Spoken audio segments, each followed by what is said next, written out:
Okay, another linear equation. We're going to graph y equals x. So let's see if we can figure this out.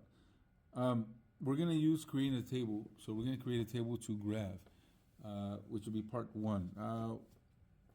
Part two. Mariana Bond, report to the office. Mariana Bond, report to the office, please. Part two will be creating a graph from, what do you call it, your slope and your y-intercept. Okay, but right now we're going to create a graph by making a table of xy coordinate pairs. So let's do that. And I have set up, as you can see here, I have set up my table. Okay, now my numbers I'm going to use, like I said, I'm going to use the first ones, or the ones that are closer to zero. Not the first ones, but the ones closer to zero. So we're going to put here 0, 1, negative 1. So what x equals is 0. Well, there's nothing else here except an x. So we're just going to put the 0 because that's what x is. And then there's nothing to do. There's nothing to multiply and add. My y value happens to be also 0. And so my first ordered pair is 0, 0. Same thing here. X is 1. Well, all you have is a variable of x. So I'm just going to put a 1 there because that's what x equals. And since there's nothing else to do, there's no multiplication, subtraction, or addition to do, we're going to keep y is my 1 also. So this is 1, 1. And once again, if you see the pattern here, it's the same thing because the variable is only x, so it's negative 1.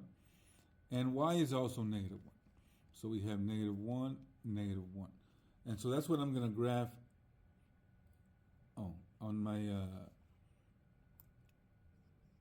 that's what I'm going to plot. I'm sorry, that's the points I'm going to plot on the graph.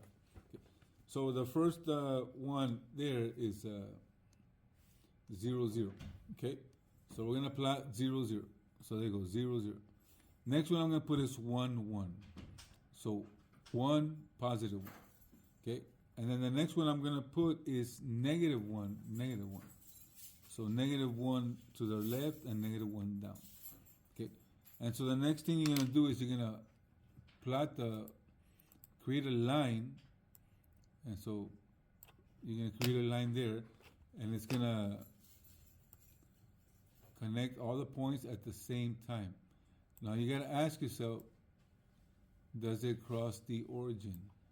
And as you can see there, it is linear and proportional because it crosses both the origin and it's straight. Okay, so don't forget to look at this and remember, it's linear and proportional because it crosses the origin and it's straight. You can't be proportional and not be linear, but you could be linear and not proportional.